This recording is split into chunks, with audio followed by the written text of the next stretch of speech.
Welcome to Dino-Mite Adventures. Journey back in time as we explore the fascinating world of dinosaurs and prehistoric life. Welcome back, everyone. Ready for another deep dive? Always. What are we digging into today? Well, this time we're going way back to the Late Cretaceous period.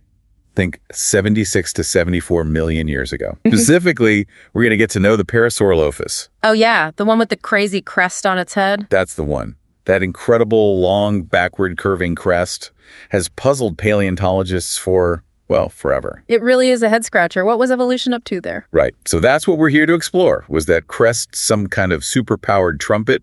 A fashion statement? A built-in AC unit? Or maybe all of the above. We're going to look at all the theories, but first, let's set the stage. What do we know about the Parasaurolophus' anatomy, apart from that show-stopping headgear? Well, think of them as like the reptilian version of cows, but way bigger. These guys could reach about 31 feet long. Wow, that's longer than a school bus. Exactly.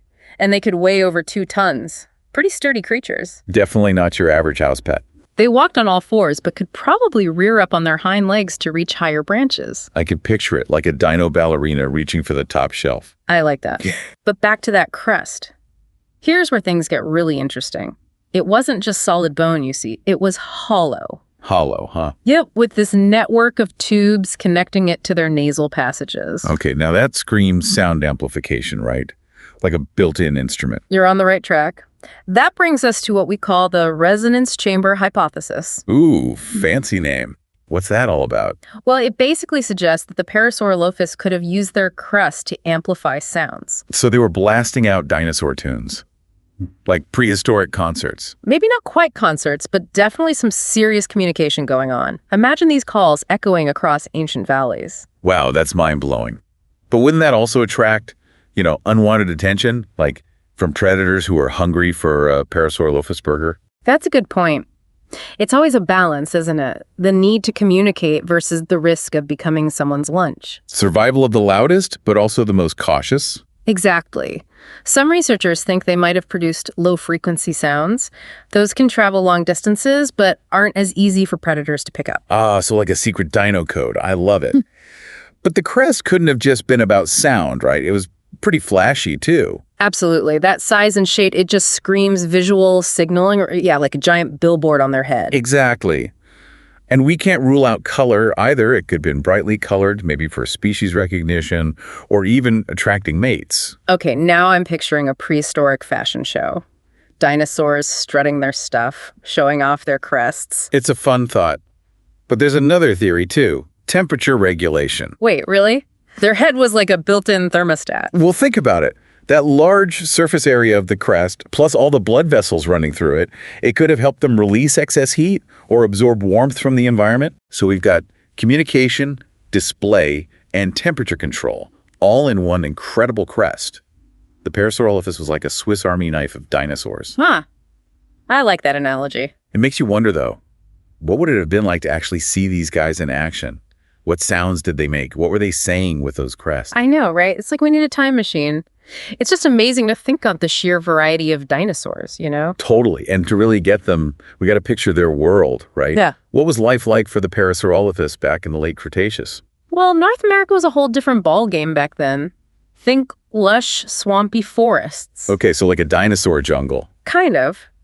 But also vast floodplains and way warmer than today. So it was like a sauna and salad bar all rolled into one. What were they munching on in this prehistoric buffet? All sorts of greens. They were herbivores, remember? Ferns, conifers, things like that. Tough stuff. I guess that's why they needed those grinding teeth we talked about, huh? Exactly. But it wasn't all you-can-eat vegetation. They had to watch out for predators, too. Like the Tyrannosaurus Rex. Oh yeah, T-Rex. Talk about a party crasher. No kidding. Imagine a T-Rex showing up while you're enjoying your leafy greens.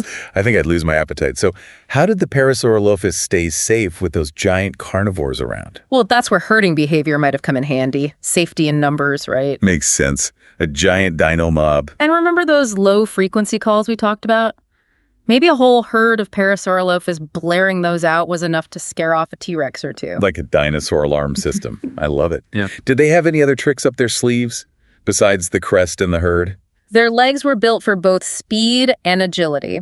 Not the fastest dinos out there, but they could probably outrun some predators, weave through those dense forests. A prehistoric obstacle course. Huh. Yeah, something like that. And those big eyes, set high on their heads, great for spotting danger from a distance. So they had good all-around awareness. They weren't just lumbering around blindly. Nope, they were pretty well equipped to survive in a challenging environment. And the coolest thing is, we keep learning more about them thanks to new discoveries. Ooh, new discoveries. Tell me everything. Well, for example, some paleontologists now believe that Parasaurolophus might have had elaborate courtship rituals. Like a dinosaur dating game. Something like that.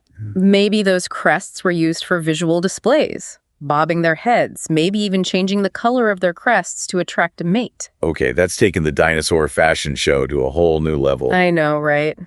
And who knows, maybe those calls played a role in courtship too. Imagine a chorus of Parasaurolophus serenades echoing through the Cretaceous forests. Now, that's a concert I wish I could attend.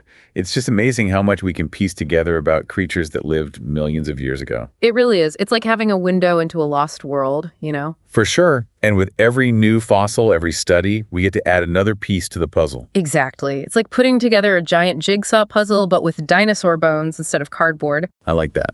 But even with all the pieces we've found, there are still some big mysteries, right? Like, with all these theories about the crest, do we actually know what it was really for? That's the big one, isn't it? If only we could ask the Parasaurolophus directly. Right. Hey, Parasaurolophus, what's with the headgear? Yeah.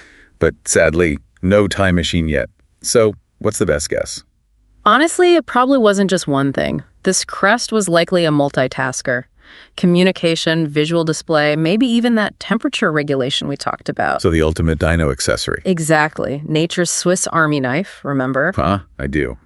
It makes you wonder what else we might discover about the Parasaurolophus, though, right? What are some of the big questions paleontologists are still wrestling with? Well, their social lives are still a bit of a mystery. Like, did they have these complex hierarchies within their herds? Did they all migrate together? And what about raising their young? Lots of questions still waiting to be answered. Sounds like there's plenty of work left to do for future paleontologists. But in the meantime, the Parasaurolophus has definitely made its mark on pop culture, hasn't it? Oh yeah, for sure. It's a star of documentaries, movies, the whole bit. Always portrayed as the musical dinosaur, which makes sense with that crest. I mean, can you blame them? A dinosaur orchestra would be epic. It's just amazing how these creatures, millions of years gone, still capture our imaginations. It speaks to our curiosity, right? Our desire to understand where we came from, the incredible history of life on this planet. Absolutely.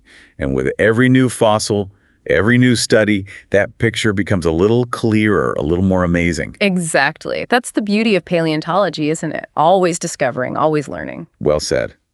On that note, I think it's time to wrap up our deep dive into the world of the Parasaurolophus. It's been a blast. Even if we haven't solved every mystery, I hope folks came away with a sense of awe for these incredible creatures. Me too.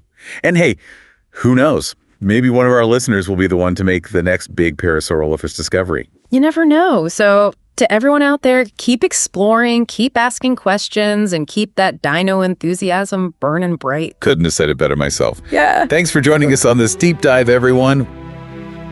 Thanks for joining us on Dino-Mite Adventures. Don't forget to subscribe for more exciting dinosaur discoveries. Dino-Mite Adventures is produced by the Dino-Mite team.